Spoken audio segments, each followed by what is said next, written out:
Our luck was just garbage lately. First, the client for our latest delivery wasn't on time to pick up their order.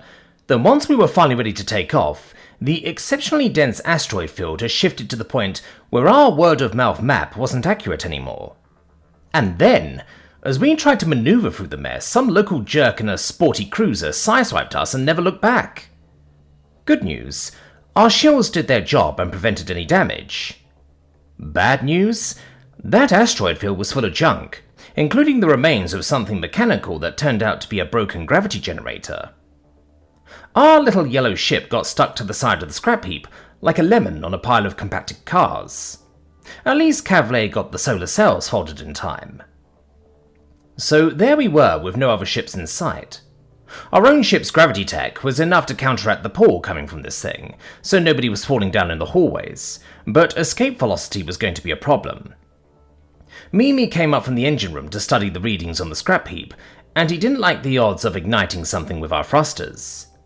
He also wasn't wild about the idea of getting up close and personal in a spacesuit to try turning the generator off. Everything was unstable out there. Captain Sunlight decided we would send out a distress signal before trying anything rash. The disagreeable client we met earlier, by docking ship to ship, not landing anywhere sketchy, was long gone, and there weren't any official civilization centers nearby. But we'd seen other ships on the way here, not to mention the terrible driver who hit us, so surely somebody else would be along who could help out. The captain muttered about raiders in a way that suggested she didn't want to worry the rest of us. Then she shooed everyone away from hanging around the cockpit and told us to find something else to do. I did some muttering of my own, mostly about the driving skills of whoever had been at the helm of the cruiser. Maybe all the non-asteroids in this asteroid field were because of drunk drivers. I had no idea if the locals went in for that kind of intoxicant, but it seemed possible. I thought of something else to do and headed for the cargo bay. That client who was late earlier had also refused part of the shipment we were supposed to give them. Thankfully, they'd paid the whole price for the delivery service, but it was an unpleasant interaction all around. Yes, today has just been a delight from the start. Anyways, they left us with a box of food that no one was excited about. I heaved it off the floor and took it to the kitchen, where Eggskin was chopping roots on the counter. I set the box down by their feet. Ta-da! Eggskin gave it a look. "Oh my," they said, putting aside the food prep. They dried their scaly yellow-green hands on the cloth, folded it fastidiously, then opened the box and removed one can of many. "There certainly is a lot of it." "Is it the kind you thought it was?" I asked, picking up another can. The trade language label declared it to be the highest quality gelatinized food flesh that money could buy, with extra sodium. Yummy. "I'm afraid so," Eggskin said, digging through the box in hopes of finding something else at the bottom. "This is edible by all species on board, but I can't promise anyone will enjoy it. Plus, I'll have to put extra attention to balancing the crew's sodium intake at significant portions."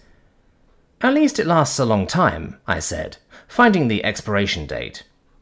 I was pretty sure I knew which standard time system it was referencing.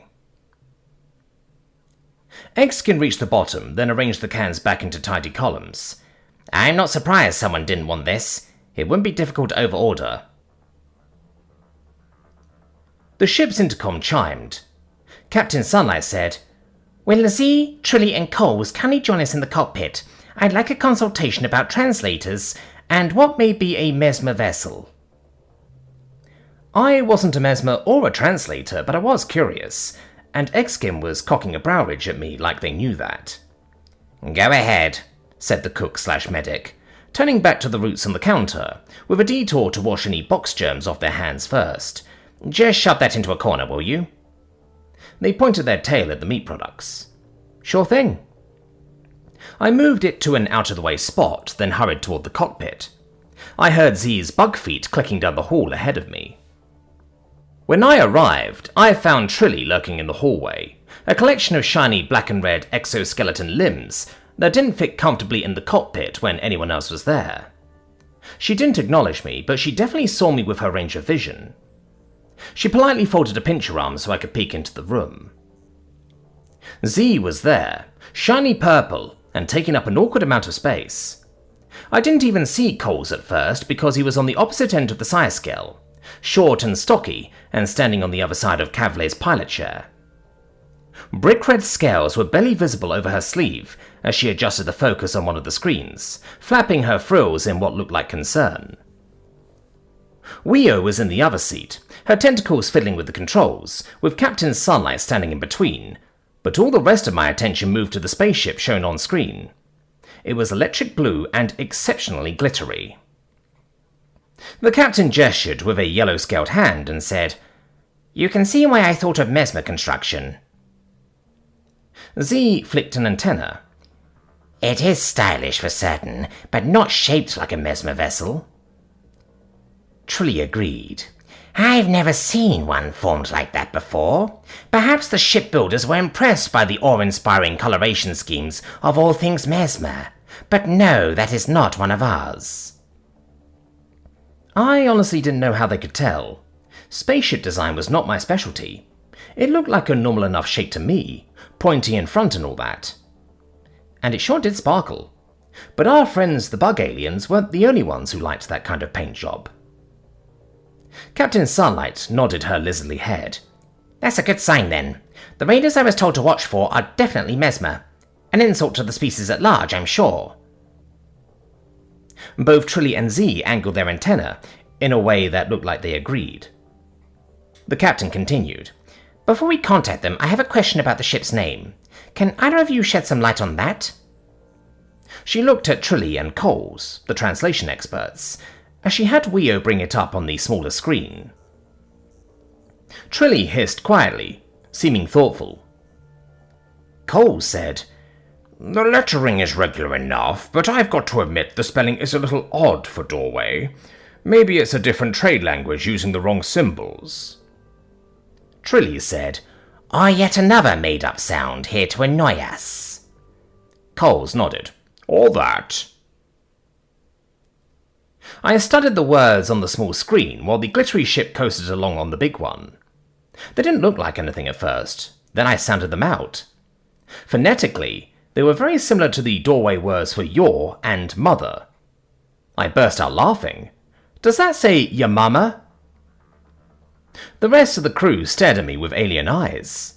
Captain Sunlight asked, "Is that a significant phrase?" "Sort of," I said, catching my breath. "Call it a friendly insult. A funny thing to name a spaceship." Weo said, "Either way, they're probably not raiders. Should we contact them before we leave? They don't seem to have spotted us over here." She waved a tentacle at the big screen, where the ship was maneuvering around a different junk heap. As I watched, they launched a long cable with something on the end, which caught on the scraps. Then they began reeling in what looked like an inert warp drive, and I laughed again. "They're fishing. That's why the ship is glittery. It's a bass boat in space. Please contact them. I have to see if they have the accent I expect." At the captain's nod, Kavlei sent the message in their direction. The ship finished reeling in its catch, then it turned and headed toward us. A human face appeared on screen. "Hey, y'all need a hand?" I grinned and waved from behind the captain while she politely explained the situation. Two other humans who looked much like the first in an extended family sort of way peered over the speaker's shoulder. In no time flat, the glittery spaceboat was all set up to tow us out of the miniature gravity well, with their fishing hook held by our ship's grabbing arm. Weo made sure it was properly in place while Mimi appeared out of nowhere to keep an eye on the ship's damage readout. The captain gave the go-ahead. They hauled us out of there as easy as landing a minnow, and they were mighty pleased about it. Captain Sunlight said, "Thank you. We are deeply grateful for your help." "No problem at all. Say, you want to land that bird and give her a once-over somewhere with atmosphere? The island isn't far, and you can buy us a drink in thanks."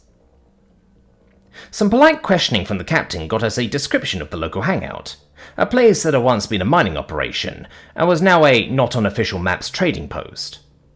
Apparently, it had its own gravity generator and atmosphere, along with a force field to keep the asteroids and space junk from slamming into it from all that gravity. The way they described it made it sound like a hollow planet the size of a small town, with entrances on two sides that were kept free of debris. The air quality was, as the man said, the best money can buy. That gave me an idea. Before I could speak up, Mimi told the captain that a manual inspection would in fact be a good idea, and Trilly hissed from the hallway that she would be more than enough of a deterrent to keep away any troublesome types that might be there. That must have made it over the speakers to the other ship, because the man laughed and said, "The only troublesome types are folks just having a beer. We keep away the real problems with stories about raiders in these parts." Captain Sunlight kept her expression calm as she said, "Then I think we'll take you up on the invitation. Can you lead the way?" I whispered to her, "Ask if they want the canned meat." "The what? Oh, right." Captain Sunlight turned back to the screen. "Would you like some packaged food with that drink? We have a box of gelatinized meat in good condition we'll be happy to give you." I piped up, "It's the best money can buy." "Oh yeah, love that stuff," the man said. "Sure thing. Come on, I'll lead you over to the island." We followed the glittery fishing boat through space, and I called Eggskin in to give everyone a rundown on what kind of human drinks they should politely decline.